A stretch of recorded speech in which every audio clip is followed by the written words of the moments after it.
This week's discussion is over episode 19, A Strengthened Heart.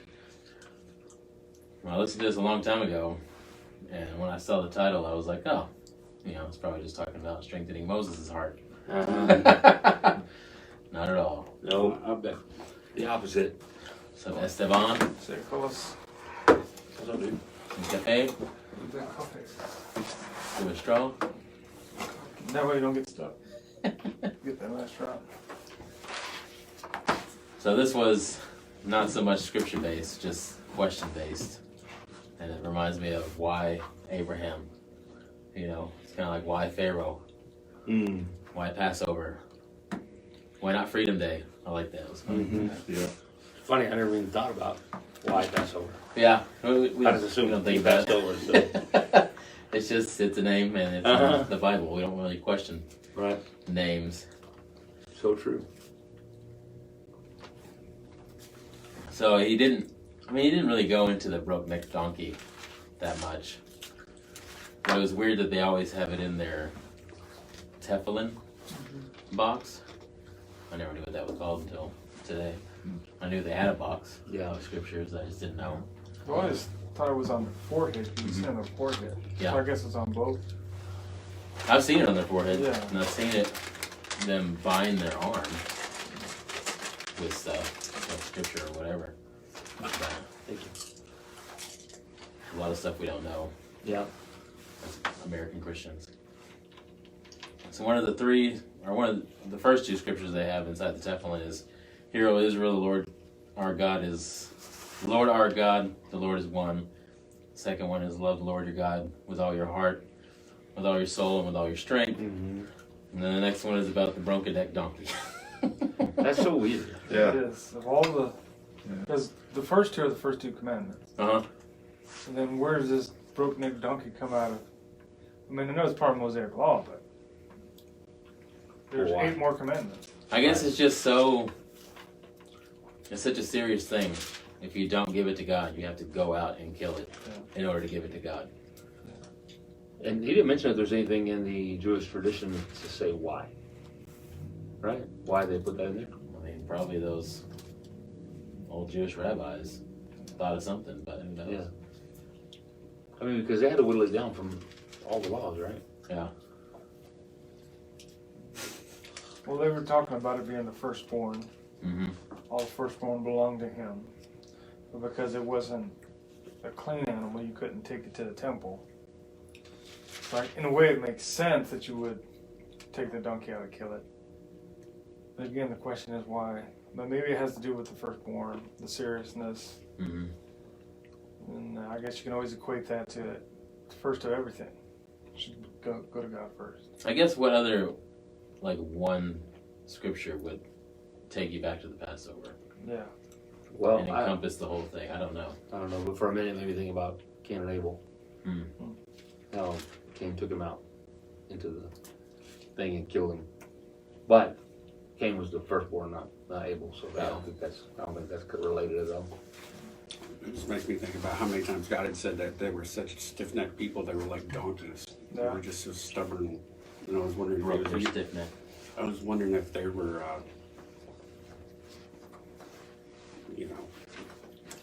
that the Egyptians were so stiff-necked. I'm gonna know if I can jump that other channel. Would break their neck. Go back. What ornament is that over and over again? Yeah. We're talking about the broke-necked donkey. How odd And that is. why would they choose that to put in their Teflon box? The other two make sense, but this one is does this one somehow encompass the entirety of Passover for them? The idea of Passover. Because wasn't that the idea was that the firstborn belongs to the Lord, and so when they had the law of the broke-necked donkey, it reminded them of that the firstborn belonged to the Lord, which then encompasses the Passover. I guess. I mean, it doesn't necessarily flow that way in my mind, but for them that. But we're not Jewish. Then exactly it. Yeah. If you want to talk about how the firstborn belongs to the Lord, broke-necked donkey. Right. And everyone goes, And there are other verses though that talk about the firstborn, right? The firstborn, well, belonging to him, but this one specifically, I wonder why, because of the donkey, because it's unclean, right? That's why they had to take it outside. No, it was the firstborn, whether it was a donkey or it didn't matter what the animal was, it belonged to the Lord. Yeah. So they were always taken outside and killed? Yeah, because they couldn't take it to the temple. Because it was broken, it couldn't be used as a sacrifice. It was unclean. So in order to sacrifice it, you took it out and broke its neck. And then burned it down. Interesting. Because I know all the firstborn that were killed in Egypt, and then God saved all the firstborn and the livestock and everything else of the Jews who did put the blood on the door. They were all passed over from this happening to them, so they all belong to God because he rescued these firstborn and gave up these firstborn. So you said it was one of your favorite episodes, Roddy. Why is it one of your favorites? I think I just really liked they talked about all the kind of went. It's probably because of the book, because of that book and all the things that he talked about from the book, and I don't know. I thought it was really cool to think about all the different things about how he went to Pharaoh, Right. and why things were the way they were, how Pharaoh responded. Because it made me think, because he mentioned it briefly in there, because what's the word he used? I forget the word he used, but basically, could God do what he said when he said? Right. Precision. Precision, right. Precision. Why do the frogs in the morning? Why do this? Why do that? And then I thought, and he mentioned it about Pharaoh with all the gods that they had, Pharaoh himself being like a god. It's almost like seeing, is this God? Right. Like, is this, because he didn't seem impressed with the fact that he's a god. And Well, so, because there's a bunch of gods. yeah, there's a bunch of And guys. in fact, the sun rises and sets. Based on, yeah. Right. So- So that's why I thought it was really cool. Just all that stuff that was sort of like, I never thought of that, really how he's, I never even questioned the fact of, well, I did with the frogs, but some of the other stuff I didn't really think about, even think about it, Yeah. And then, so with all that, I thought I was just really, and there's other things too, but that was really just so interesting. I thought part of it was because when Pharaoh says, I don't know this God. Mm. It's almost like it's not a real God. What difference is he from this? Mm-hmm. So it's almost like Pharaoh was calling God out to prove himself, and God was like, all right. Yeah. I mean, if he was really a cool God, I'd know about it. Yeah. Right. I mean, he knew all the other gods. I am a God. I don't know him. He can't be a real God. Right. You know. Crazy. It is. And so, kind of interesting how, when I look at the story, you never really thought to think that this is God's hand in one. He makes a comment in here about giving Pharaoh an opportunity to side with him. Mm-hmm. Is this the first outreaching to Gentiles? You know what I mean? Inviting Pharaoh to be a part of his story.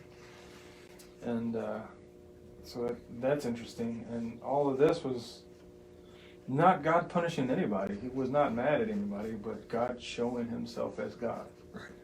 You know? I like that idea. Yeah. Like showing himself to everybody. Mm-hmm. He's not just, I mean, he's calling the Israelites out of Egypt, but he's like, hey, Egyptians, I want you to know me too. Right. Yeah. Because it would have been so easy for him to just go, who's Pharaoh? And everybody's like, yeah, I never heard of Pharaoh. What is that? I don't know what that is. Because God just Could have just changed those things. Eliminated him for all existence. and just let him out, but he didn't. It's like, even why that? Why not? There was a message in there somewhere. Yeah. And I'd always been told that it was also to show the Israelites who God was, that he was bigger, more powerful than all the other gods. Because for 400 years, all they've known is the Monopoly board. Yeah. I really like that illustration. That was pretty good. And so, the only thing they knew was the Egyptian gods, and there's a bunch of them, at least 10. Yeah.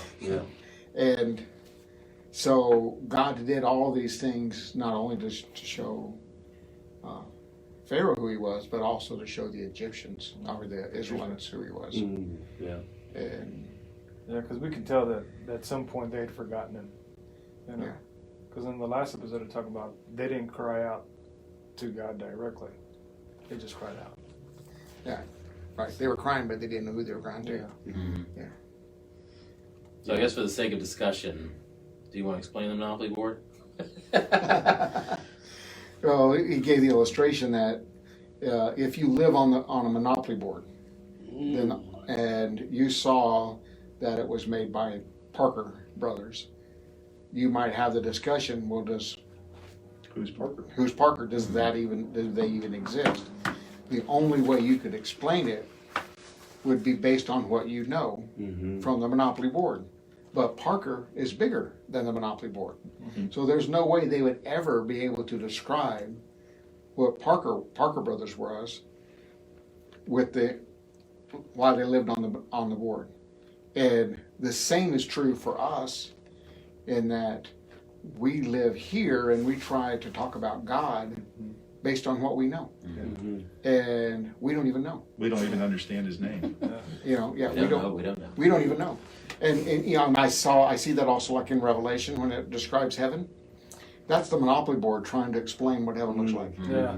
Because you can only describe it in terms you're familiar with. Sure. And so we have streets of gold and all that, all the jewels and all that, because we're on the board. That's all we know. We don't know any other words or any other ways to describe things. Now, I thought that was really good because we get stuck and we only know what we know. Yeah. And to realize God's bigger than that. He's bigger than our understanding. Cindy's been on a kick for now, I don't know, maybe 6 months. My ways are not your ways. My thoughts are not your thoughts. And that we get so wrapped up in our thoughts, and we think that's the only way it is. It has to be this way. And God goes, you don't even know. You don't even know.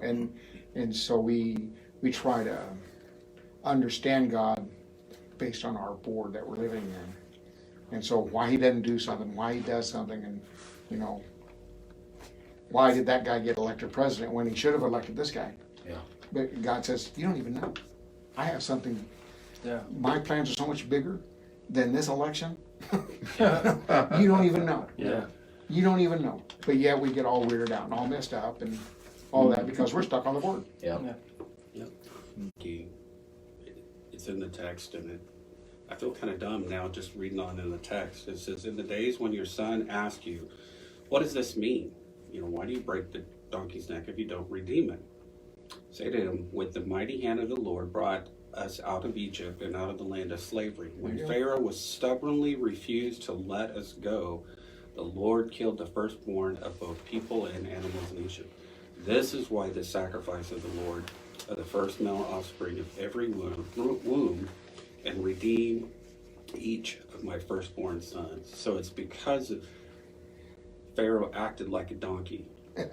Okay, in a very sense way. So to redeem the donkey, blood has to be spilled in order to redeem. And in every sense. So that's why they killed the lamb for the firstborn donkey, because you needed donkeys to be able to work the fields and stuff, and they're important. But they're stubborn, and that's how Pharaoh was. It's like I'd rather take me than my kid. Yeah. But it's because of the stubbornness of Pharaoh is why they had to die. But I guess he couldn't redeem himself. I guess that makes sense. Right. But he was given the opportunity many 10 times. Yeah. Reminds me of He refused. the Monopoly board. Reminds me of the end of Men in Black when the alien is playing with our universe. Oh, yeah. And Marble. it's a marble, It's just like, how do you explain that? It's like 2 pieces on the Monopoly board saying there's something beyond this Monopoly board. It's like, let's not. In the children's book, Horton Here's a Who. Yeah. Or like stuff like that. So, I think most of us know, a lot about the 10 plagues and, each god that they represent and taking on each one of those gods. But before anybody knew that, it was why the 10 plagues. Right. They have to ask that question before they find out that each plague corresponds with one of their gods that he's defeating in Egypt. Yeah. But then they started talking about the precision, like you mentioned earlier. Why did Pharaoh want the frogs gone the next day? Why not now? You know, and it's like, well, me as Pharaoh, I can, you know, talk to one of the gods and say, you know, can you get rid of these frogs? Well, eventually they'll go away. Right. And then they'll say that was such and such God. Oh, Yeah. praise Pharaoh. He interceded on our behalf and got rid of these frogs, you know, 10 weeks later. But, you know, he wanted to see the precision. I kind of see Pharaoh's, in my mind, I think I see Pharaoh's idea of waiting for the day. Because if I ask you to do it immediately, for all I know, you had some trick up your hand to get rid of them right away. Mm-hmm. But if I wait and see, maybe your plans will mess up. I mean, you try catching a bunch of frogs, and then once they get out, yeah, your God's not real if you can't take them out tomorrow. Yeah. Mm-hmm. And so, Right. but it was another Pharaoh challenging. Is this God real? I don't know this God. Mm-hmm. Prove himself to me. I just think about how many times I've been Pharaoh, just where I've been stubborn about something, but something was so obvious in front of me that I knew it to be true, and that God was telling me that, but I was refusing to listen. And, you know, I just think I can be stubborn that way too. So Absolutely. Yeah, we all can. I mean, he started talking about the plague of the livestock, you know, and Pharaoh asks, what about the Israelites' livestock? You know, how's their livestock doing? They want to see the precision. Right. But I think the light and darkness precision is so much more. Like, everybody else was darkness and only the Israelites had light. Like, how did I that know, work? that's crazy. Like, That is. are everybody walking in darkness and just Right, how and the would you Israelites do that? walking around with light just like around him like a flashlight, you know? Like, that's nuts to me. Like, Or did the before the hail came, I would have been convinced yeah by that with the alone. light and darkness, never mind the frogs and everything else, the boils. I wonder all his people were going, all his advisors were saying, something's really bad happening, and we don't know what it is. But he wouldn't listen. Mm-hmm. But they were scared out of their mind. Yeah. And Sometimes I think that when you look at it from Pharaoh's perspective, all his life, see, we're living on one Monopoly board. He was living on one too. Yeah. And all his life he was The told. 40 chess Monopoly board. You know, I mean, he was told all his life, you are a god, and you are, and the sun rises and the sets because of you, and so, you know, he totally believed that's the way it was, Mm-hmm. and so from his perspective, he couldn't comprehend that there's anything else bigger than him, or whatever. He's at the top. Yeah, I mean, gods fight with each other all the time, so that's no big deal. It rains, and that's what we talked about polytheistic Yeah. cultures. You know, it rains because the rain god's doing his job, but it doesn't rain. It's because the sun god is beating the rain god. Yeah, they're mad at each other. You know, and so there's an explanation for everything when you have a polytheistic view, and that's all he knew. And you know, we get stuck in the same kind of belief systems. We know what we know, and it has to be right. That's why we're so opinionated. You know, Sometimes we don't want to know anymore either. I believe all my opinions are right. Yeah. Right. You know, if I Otherwise, didn't, you'd have a different opinion. I'd change it. Yeah, and it comes down to this is how I was taught, and to challenge that, I have to change how much my world is destroyed by a change in a thought. Yeah. So it's easier just to be dogmatic about something that probably doesn't even matter, because then it requires me to change. And, So I was doing research today on the illusionary effect. I think is what the word is. If you tell something often enough, people will believe it. It doesn't have to be true. Yeah. And in fact, if it's not true, if you keep saying it long enough, they'll believe it. And if you say it to yourself long enough, you'll believe it. Right. And there's a lot of things that we tell ourselves, Very true. and we keep That's what was used for that purpose. yeah, you know, we can see it being very clearly using it to manipulate. But there are things that we lie to ourselves about, and when I was reading it, it says even when presented with the truth, even when presented with the facts, if you've already believed the lie, you're not going to change it. Wow. That's crazy. Yeah. And so it really takes a lot to get us to get off the board and see things from another perspective and to admit we were wrong. Didn't you share with us a TED Talk on vulnerability a while back? Oh yeah, what's her name? Brene Brown. Yeah, well, I watched it just the other day, and it hit me really hard because vulnerability is a key to change, and if we're believing lies, how to get past those lies is through learning how to be vulnerable. Yeah, sure. Pharaoh didn't learn that. That's why he hardened his heart. Well, you'd have to, in order to surrender, you have to surrender your fear.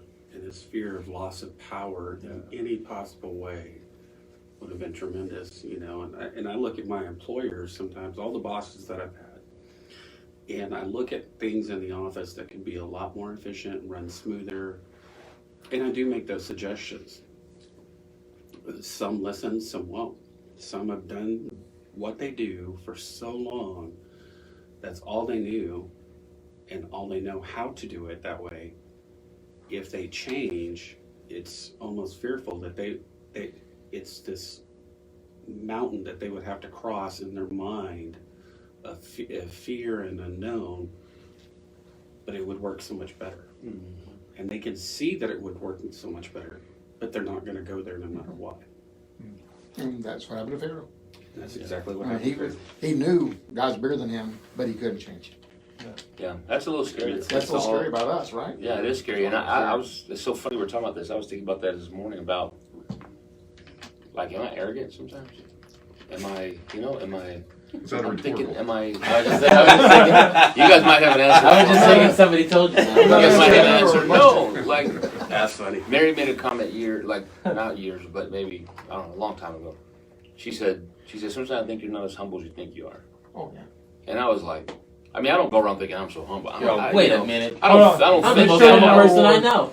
I got a I've reward never for heard that you. Let me before. show you. I've never heard that before. No, but it just made me think, is there things in me that I just realized, man, that's because you're okay with everything, because it's so hard to think I might be wrong, or I might be this way, or I might be that way, and it's hard to because there's it's like accepting the brokenness, Right.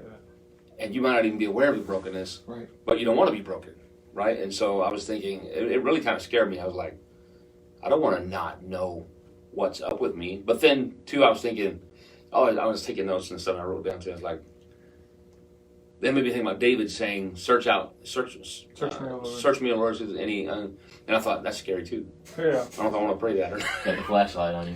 Because then it'd be like, here they are. Ah! So.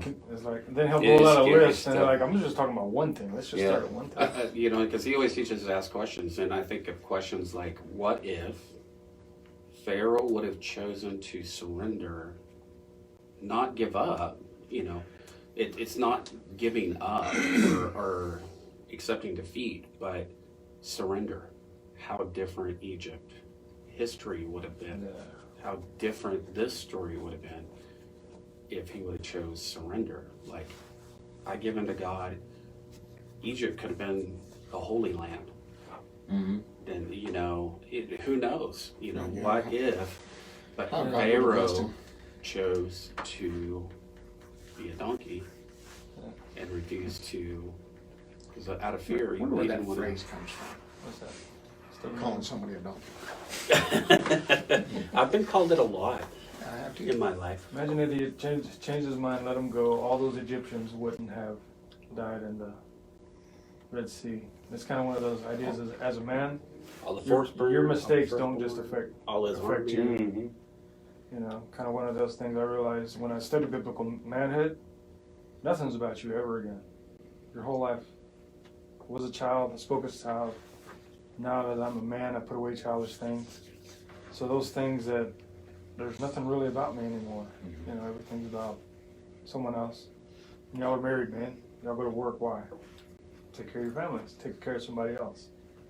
And so that ingrains in me the idea I gotta think about my decisions. They're gonna affect somebody else, Sure. positively or negative. I mean, if he had changed his mind, they would have lived. And how much more would they have prospered knowing this true God and serving this true God? Yeah. You know, and I think it's hard for me to figure out sometimes. It's like, okay, so tenacity, some other words that they use, you know, people that refuse to give up. Moses refused to give up. You know, Abraham refused to give up. So what is the difference of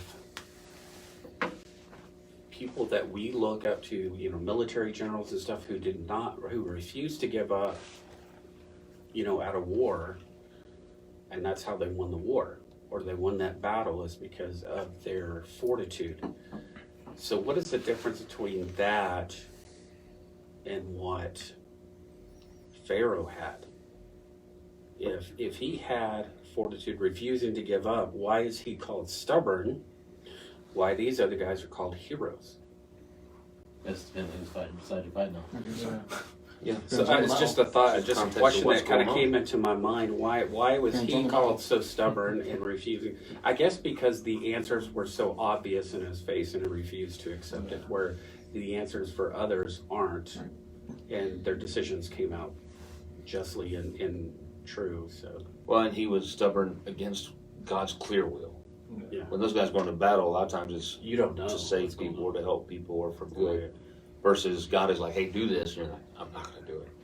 Yeah. So Well, I like the saying, it's like everybody's a hero in their own story. Yeah, So like just because they won doesn't mean they're the good guy. that's true. Yeah. They're the bad guy to Some somebody. people, yeah, that's right. That's right. They're the other side's bad guy. Yeah, so That's a good point. and we don't know if, you know, God blessed anybody's That's right. win or not. We just know what happened. Yeah. I like how he talks about Moses going to Pharaoh and kind of going between two scenarios. You know, he says, Exodus 5, chapter 1, afterward Moses and Aaron went to Pharaoh and said, this is what the Lord, the God of Israel says, let my people go, so that they may hold a festival to me in the wilderness. Pharaoh said, who is the Lord, that I should obey him and let Israel go? I do not know the Lord, and I will not let Israel go. And so it's like, does Moses double down, or does he run back to God? You know, and then in the next verse, it says, then they said, the God of the Hebrews has met with us. Now let us take a 3-day journey into the wilderness to offer sacrifices to our Lord our God, or he may strike us with plagues or with the sword. So he's kind of appealing. They were talking about how he's kind of appealing to two different sides of Pharaoh. You know, it's like, this is a God. We know you understand that. You know, this is a God so we can go party with, or he's going to hurt us. Right. You know, you understand these two things. So he's like, which one are you going to do? And Pharaoh's like, I don't care. Why am I going to concern myself with your God? He's just another being to me. Mm-hmm. And if it was only 3 days, that's the question. Why did he say 3 days? Why not forever? Why not forever? And then if you're Pharaoh and you're a god, what's the big deal about 3 days? Let them go and they'll come right back. Mm-hmm. If they don't, well, I'm a god. I can go get them back. Well, then it's like you give an inch to take a mile. Yeah. You know. is it believed that the reason why Moses was able to stand up to Pharaoh was because of their previous relationship? Because you would think if you went up before any king and you demanded anything like what Moses did, they would just chop your head off right there or drive a sword through you. I mean, that's the standard for any culture that I've ever known. If you were to badmouth the king in any way or demand anything of him, and they would just take your head off right there. Yeah. So I'm wondering if it wasn't because of the special relationship that they had at some point in time, knowing each other, that is the only saving grace, because that's why God used Moses also. Well, like in the movie, they grow up together. Yeah, in the movies and stuff. That's the movie. Yeah. I'm wondering That's if how they have that's to not create the tension. Yeah, because I've always wondered that, because I'm thinking, if you would have gone before any of England's king and done that, they would have just drove a sword through you and just threw your body in and start a hole. God made it happen. That's all I know. No. It's just interesting the dynamics of the relationship, that Pharaoh just didn't squash him like a bug. I just wonder if Pharaoh was interested. He's like, there's what is some this? there's like This other God you speak of. yeah, I don't there's know. something else here, and then there's the power of Pharaoh. Yeah, because then he was interested in him being precise later. Mhm. You know, so it's like, who is this other God? There's another God out there? I think part of it is because Moses grew up in the court, so he knew Egyptian customs, protocols within that court. And That's one thought. Right. But then they also thought you're hitting on is the fact that Pharaoh was a god. And you're telling me about this God? Maybe it's not. Maybe one aspect is Pharaoh's trying to prove he is a god by defying this God. I don't know. Mm-hmm. Tell me all you want. I'm God. You can't touch me. Right. That's why we don't see the firstborn killed until the end, and Pharaoh was the one that called down Right. that curse. Sure. I can see that. And then he goes into why is God so concerned with his name all of a sudden? You know, because he in Exodus 6 verse 2, he said, God also said to Moses, I am the Lord God. I am the Lord. I appeared to Abraham, Isaac, Jacob as the Almighty, but my name, the Lord. You know, they didn't put it in there. Yahweh. I did not make myself fully known to them. And before that, he was just known, I guess, as El Shaddai. And we had talked about that in another one, how if they take Shaddai and put it, El Shaddai, and put it into a sentence, it's the one who said to his world enough, or the God who knows when to say enough, or when to stop creating. So I like how they said God will make use of his power, but it doesn't define him. Mm-hmm. His power doesn't define him. And I was looking up this whole article about God's name, and the Yod He Vav He is how you spell it out, and they call it the Tetranomagon or something like that, or Tetragrammaton or something. It's just 4 letters is all it means. It sounds so cool and mystical, but it just means 4 letters. But in the article, it was talking about how God's name in this form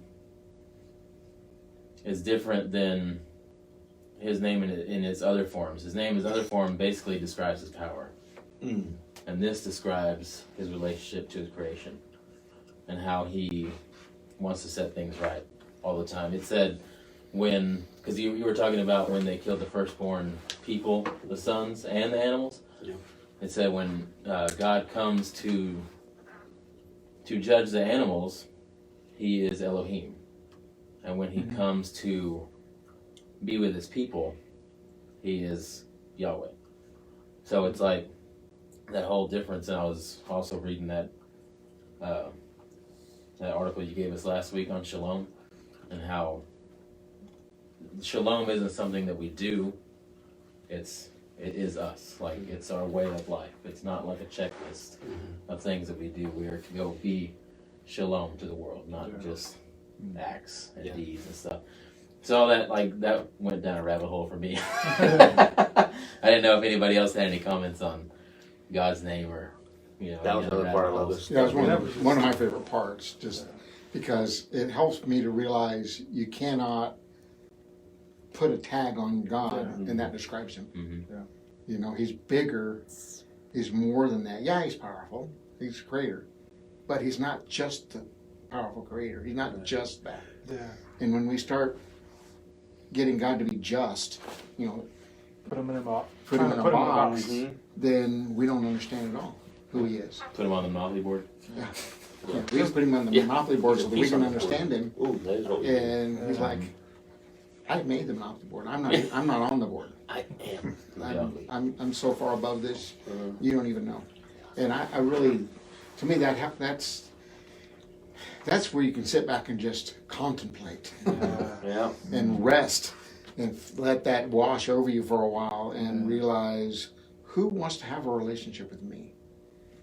It's not because he's the biggest, baddest guy on the universe. Yeah, he's not the bully on the block that's taking care of you. Or that I have to be afraid of. Mm-hmm. That he's. Maybe that's when I got to think about the passage. I think it's in Isaiah when it talks about who Jesus is: Wonderful Counselor, Mighty God, Prince of Peace, all that. You can't put one title on Jesus. You can't put one title on God. Yeah. I thought that's really cool. Yeah. That is cool. Well, this is interesting. I didn't know this because I was curious where the English word God comes from. Because we always call him God, but what does that word mean? And it's derived from Germanic, meaning guardian. He is our guardian. And so that's what the English word describes the great Almighty as our guardian. It's like I never had just really thought about it, but it was interesting to. This is one of the reasons that I like the shepherd so much too. Especially the part we talked about if you lay all those words on top of each other. That's crazy. Yeah. That's insane. But it's beautiful though. I was talking with someone, we were talking about pictures. Oh, yesterday we were talking about pictures. How God does all these pictures. And like that, it's the word. He was, he is to come, right? Talking about that Revelation. But it's just making us see he's beyond. I don't know. I don't even know how to lay it, but not before. I don't know how you describe it. He's beyond. He was. He is. And the fact that those three, that to me is like. That's my. I mean, and at first I thought is Easter is that kind of a, but then I saw like in the book he talks about that and he kind of shows the words and he darkens some of the letters. If you lay them over each other, you don't see the other ones, and it so becomes that. That's cool. Yahweh. Yeah. What? That's insane. It's so cool. That's one of the reasons I like. There's so much depth to, like, And then Hebrew you have the letters, the strange meanings, guy- the pictures. And then you have the strange guy show up and say, "No, he's my dad. He's my father." No, he's the you are. He is here, and you're bringing him down here saying he's dad. Yep. And so they were insulted by that. And he said, "No, Sure. because I'm up here too." But Yeah, there was an explanation one time. I don't remember where I saw it or heard it from, but it was basically talking about the letters of God's name, the Yod He Vav He, and it was taking it back to the original Hebrew pictures, the symbols, and the way they explained it, it was like his name means that you're looking through like a veil, for lack of a better word. I think they said like a dirty window, but I would say a veil, like looking through a veil at the cross. So it's like if you think about that through time, looking forward is always a veil. Like you can try to guess what's there, but you can't really see it. And so for the Jews, it was always trying to guess when Jesus was going to come. And so it's just cool to think about God planning that out even in his name. In Exodus, that you're looking through a veil to the cross, to the finish line. It's just it's crazy. That's insane. And Mark was talking a little bit about earlier about polytheism, and they were talking about polytheism demands indirect relationship. Monotheism demands direct relationship. So it's cool to, you don't really think about polytheism because we've been monotheistic our whole lives, pretty much. I mean, there's other small gods that we unintentionally worship, but for the most part, we don't pray to our TV or, some people might. I don't know. Well, next Sunday probably will be. Oh, Super Bowl, yeah. They may pray more to the PlayStation or children than we know. Yeah. That's more a worship, I guess. Yeah. More than Please work. Where please you work. put your time. Yeah. In devotion. But Moses comes to Pharaoh and says that they have a God that wants a relationship and wants to party in the desert. I like how I said that. Party in the desert. Moses rephrases it and tells him that God will be angry if they don't, and each plague breaks down Pharaoh's heart and hardens it at the same time. And they were talking about these two words, kavod and chazak. And kavod is to be heavy, be weighty, be grievous, be hard, be rich, be honorable, be glorious, be burdensome, be honored. They had both of these links at the bottom of the Blue Letter Bible, so I clicked on them and just copied and pasted it. And then the chazak is to strengthen, prevail, harden, be strong, become strong, be courageous, be firm, grow firm, be resolute, be sore. And so every time, there's one of these plagues, it's like weighs on his heart. And then he's like, no, at the same time. I know I've been there. I can't think of an example off the top of my head, but I know that seen something that I was like, this should probably change me, but I'm not gonna let it. I guess it's just that stiff neckness we were talking about earlier. Mm-hmm. That's when you watch Fireproof and you were like, nope, ain't gonna do it. Mm-hmm. Yeah, do the challenge. To Jessica, you're like, nope, I ain't gonna do it. I think I did a few of them. I don't know. So then their question becomes, what is free will? And that goes against some of the predestination stuff. And I don't really know what I believe about any of that. I just know that God's in control. But Sometimes I wish I didn't have as much free will as I do. Mm-hmm. yeah, Because usually up to myself, I mess stuff up. yeah. If God would just make me do stuff, it'd be a little easier. Yeah. Yeah, I do feel like sometimes that's what we're waiting for. Yeah. Praying for God to make us do it. He's like, I'm not gonna make you do it. I'm not gonna make you do it. But that's something I've wrestled with. Those words, not those words necessarily, but the idea. Because he did mention, I think too. He said there were times when it was Pharaoh doing it, and times God doing it. But even because you think about if the fact is that God didn't just come and just kill Pharaoh and be done with it, he could have done that. Right? He could have just said, "Yeah, my people are leaving today." He could have just done that, but he didn't do that. Means that he was trying to make a point.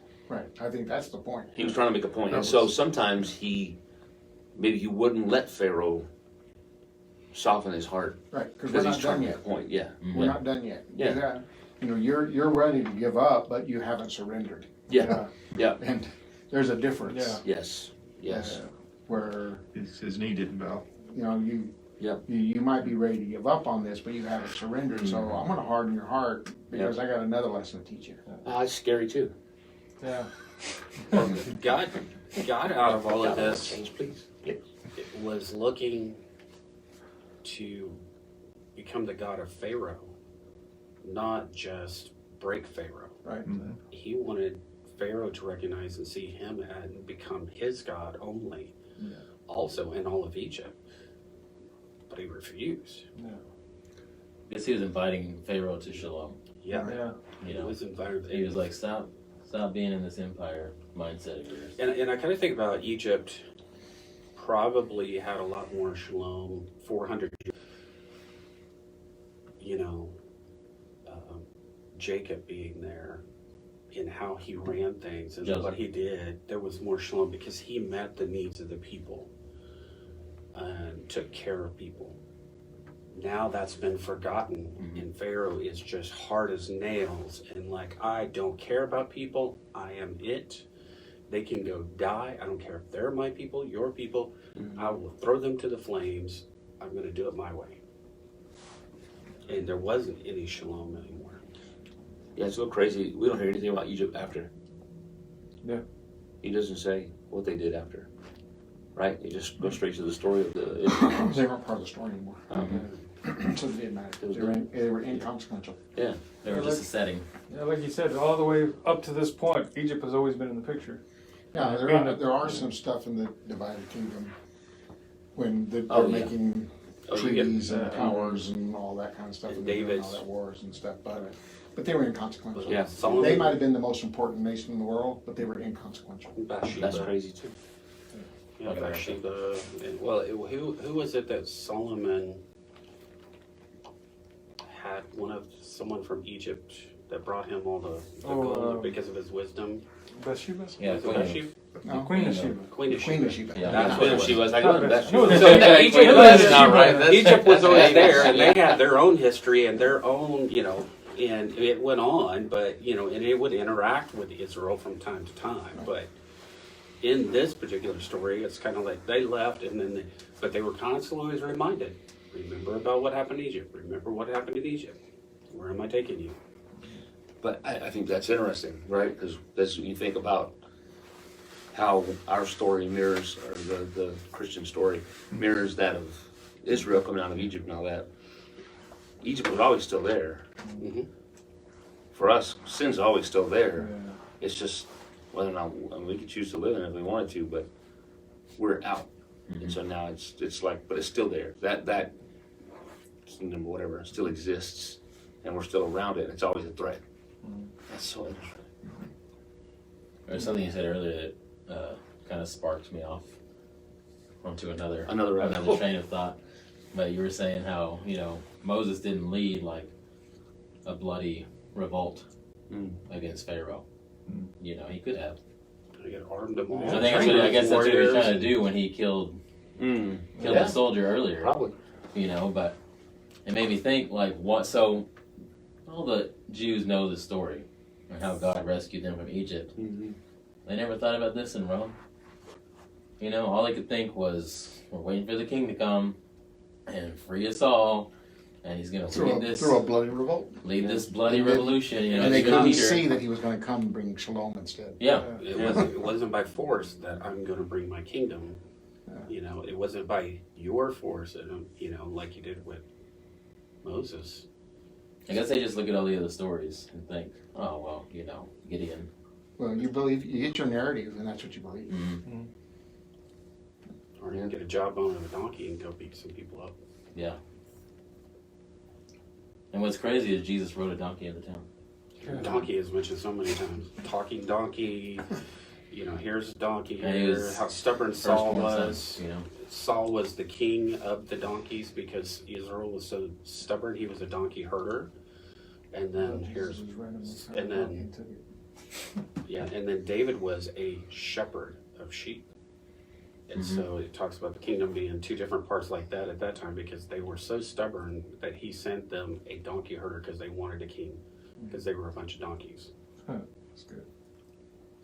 But how much meaning does it have, reading that earlier about the broke-necked donkey, that Jesus rides into town on a donkey, and he's the one who goes He is up. the first He's out of the city. He's coming in, and Yeah. Well, that was For one of the him prophecies to be about broken. Jesus. Mm-hmm. He'll be gentle in spirit, riding on a donkey, a foal, Yeah. And, so how often does that happen? That the king comes in, on a donkey. Mm-hmm. So when Jesus did it, I guess those who wanted to know and who believed, they go, oh, wait a minute, isn't that the prophecy? He must be the one. But if they had it written in that box, Yeah. About the broke-necked donkey, and Jesus coming in on a donkey to, Yes.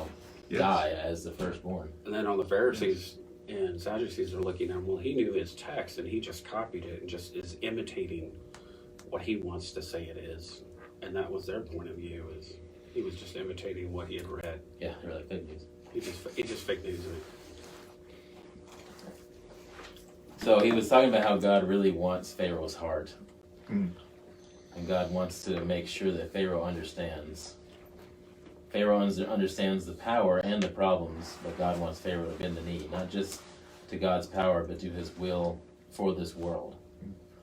At some point, Pharaoh gets it, but he hardens his heart to it. And he was kind of saying, I'll leave you to figure that out. But I was like, does Pharaoh ever get it? I mean, he goes to his death.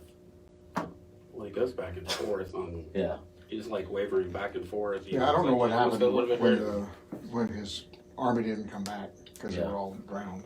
Well, we don't know if he was in the middle of it or not. Does it ever Well, say? according to the Ten Commandment movies, he was standing on the hill, so we're not Well, and you it would was think on a king TV, would. so He it's got should to have be done true. some research he on wouldn't, it. but you would Charles think he would stay. Heston doesn't lie. Doesn't it say that he ran after him too and died? I can't recall whether he was I don't remember that. in the part. middle Because of if the he month. did, there's no Pharaoh, there's no son. Yeah, I don't Who's think gonna specifies. complete the starts a new kingdom. cycle of the Like, son? who's gonna raise the son? When it comes to Egypt, you start a new kingdom because another king takes over and his lineage. Which makes you think maybe he didn't go. Mhm. I Makes you mean, when you wonder. got all those military, at your beck and call. But it does make me think that, because you think about what would happen whenever your firstborn died. Oh my goodness, I mean, you are, Yeah. nothing that matters at this point. Yeah. You'll do whatever. But shortly after, his heart went back. Mhm. And he decided to change his mind again. It was too late. I was just thinking about that too when God made it dark and only the light shone on the Israelites. That's a direct challenge to Pharaoh's Yeah. daily ritual of raising the sun and setting the sun. How did that hit him the first time? Do the ritual and the And sun nothing doesn't happens, rise, yeah. or he forgets the time and all of a sudden the sun's going down without him. that's gotta throw you for a loop. But that's interesting, the fact that, I never even contemplated that thought that maybe God was trying to invite Pharaoh to change. God invites us all to change. It says he wants everybody. He wants the heart. He's always been after our heart. So it's almost like, why didn't God just do one thing? Why did he do these, 10 plagues? And it's like God continues so that everyone will understand. And we talked about how God is pursuing Pharaoh's heart and what the firstborn was about. But he was kind of talking about how Israel's not the firstborn. Yeah. But God wants a Bahor to carry on his work. To carry on, to be the king of the priests to the world. For some reason, I was thinking, isn't there a place somewhere that God refers to Israel as his firstborn? Somewhere like further in the prophets or something. I thought there was a place. I thought I they can't remember. I discussed thought I about heard how he something was about it. inviting them to be the firstborn in their discussion. I know what you're saying. I think I've read it like in a genealogy somewhere. I don't know, something. Yeah, I know what you're talking about. I don't know. I had to go look for it. I thought, but I mean, I could be wrong too. I don't know. And they kind of go on to keep reiterate that we are the message. God wants us to be the message. And we have to be born again to be God's Bahor. And they were talking about leaving hastily through a bloody doorway and alluding to birth. And some people talk about the Red Sea being the birth canal. So it's all pretty interesting stuff. It's just going back and forth between all these things. So on the night that they kill the lamb, the Israelites are killing the god of Egypt and spreading the blood all over the doorway. You weren't here last week, but we talked about that because that's what they talked about in the podcast. Because the god that is over in Egypt would have been a lamb or a ram. And so for them to kill the lamb, they're basically killing their old way of life and being born again. But at the end of Exodus, Pharaoh's not the god anymore. So God killed the god of Egypt. I don't know if he dies in that, but he killed his power. Right. So Right. Yeah. It's such an interesting part when we talk about it, going through blood to be born again. It's just, Yeah, that was interesting. it's one of those, I get it, but my gears are locking up on that thought. You know what I mean? It's like, there's more to this I need to ponder. And I just happened to go through the Chosen again, and so I finished it up with, the last one I saw was when Jesus and Nicodemus were talking about being born again. And it's all that connection, how it all parallels. And these are centuries apart, but yet they're parallel. you gotta wrestle with it. Yeah, I thought it was interesting that they did all four sides. In my mind, it was always the dab on the side of the door. Yeah. I don't know why it's just like a little bit right here. That's good, right? But that Well, it was the top, the sides, the bottom. And it wasn't just a little bit; it was all the blood from that. So it was a birth canal, and then the Red Sea is a birth canal, and Nicodemus, born of water. There's all that thing, and I think Birth of a nation. we're reading Romans 6 for our small group, and we're talking about being born again, the death, burial, and resurrection of Jesus, and how that's what baptism is. We participate in that. It's very cool how all that, the story just is the same. Yeah. Okay. So this is what it says in Exodus 14. Pharaoh was with them. Okay. He chased after with his army, and I remember him chasing it. he sent his army into the Red Sea, but it doesn't say he went into it. And then God destroyed his entire army, all his chariots. He broke the wheels of the chariots so that they couldn't get through, and then he turned the water back on them. But it doesn't say Pharaoh was killed in the water. It just says his entire army, all his horses, and all the soldiers. So then he's probably standing there with probably just a few of his Like personal bodyguards, Charleston Heston's. Yeah. and Charles going, got it right. and everything. His entire army just got wiped out. Mm-hmm. I mean, now your whole country is exposed. Yeah. I mean, that'd be like the U.S. losing all of our military might. I mean, all your weapons are gone. Mhm. You know, the majority of all your fighting men are gone. I mean, that's pretty rough. Well, it's like he destroyed Pharaoh as a god, and then he destroyed Pharaoh as a king. He has no, now he as has a no man. power. Yeah. Yeah, basically. Now he's going back to a broken country that you say half of May the or may not respect his power now. Well, then you got half of Egypt that's dead, and then all this wretched smell and everything else that just happened. What a mess. What to go home to? Mm-hmm. What is that walk home like though? Yeah. They're like, Defeat. dang. Yeah. I mean, That's like utter defeat. yeah. I guess he was good. Yeah. But I mean, But that's a wise man. nothing to go to And and nothing to foolish man. nothing to go back His to. destruction was complete. Pharaoh was had complete. So Pharaoh It was had complete. nothing to go to because what he was chasing after was no longer available to him, and he had nothing to really go back to. Yeah. He had lost But that's everything. how life is without God. Yeah. Utter Yeah. defeat, living in defeat. Chasing of the wind. Nothing to look forward to, and nothing to go back Shalom. Yeah. Yeah. You know, it made me, Everything's broken. Yeah. Things are still missing. yeah. Put it back together. You made me think about when you're talking about the blood, put the blood. I was thinking because you know I don't know how y'all are, right? Like if God said put the blood over, and if he didn't specify how much, I'm putting too much. I will. All of it over and over and over and over. I'm like I'm not. We every drop. You're like, is there still blood in the bucket? I don't know how Keep much. going. Well, Squeeze it. I Shake like it how, out, you know? Yeah, I like how he puts it. It wasn't just what we think of it. You know, like we would just put it like across. You know, like just the arch. No, they put it all the way around because it was a birth canal. Like like you were talking about, in that they were walking a new birth of a nation. I wonder what it'd be like if that was what we had to do. Or like baptism. Don't forget to bring your goat Sunday. Like we had to like kill a lamb and cover the doorway and then run through it, jump in the water, jump out, we're clean, born again.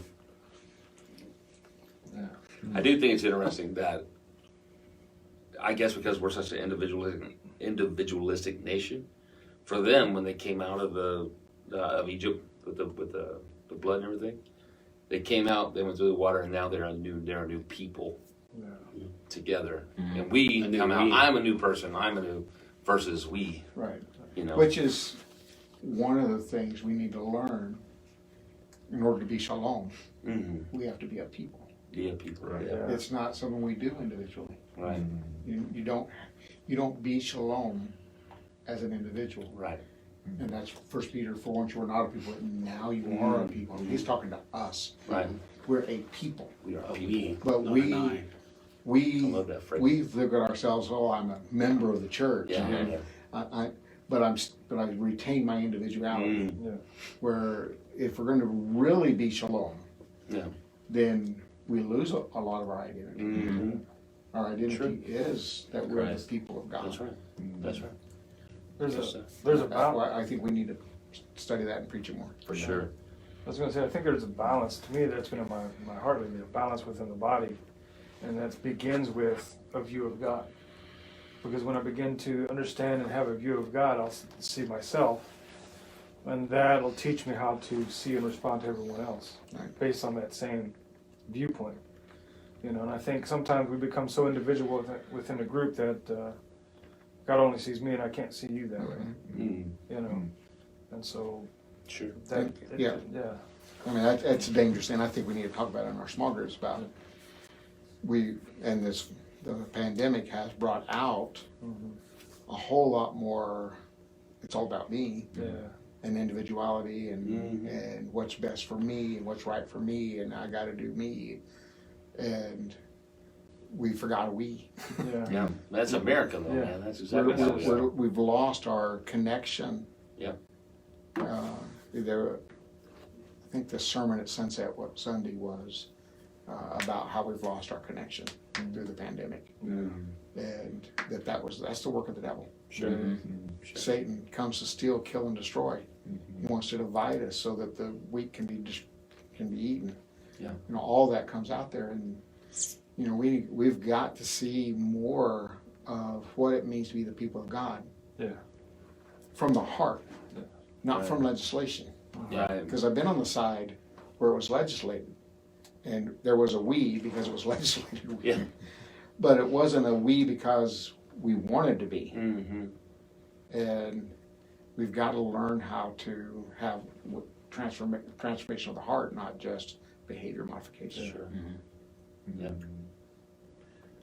I think that's it for this week. Good stuff. Join us next week as we discuss number 20 in the podcast. Like and share. Whatever that's about. Nice. Good stuff. What was that? Entering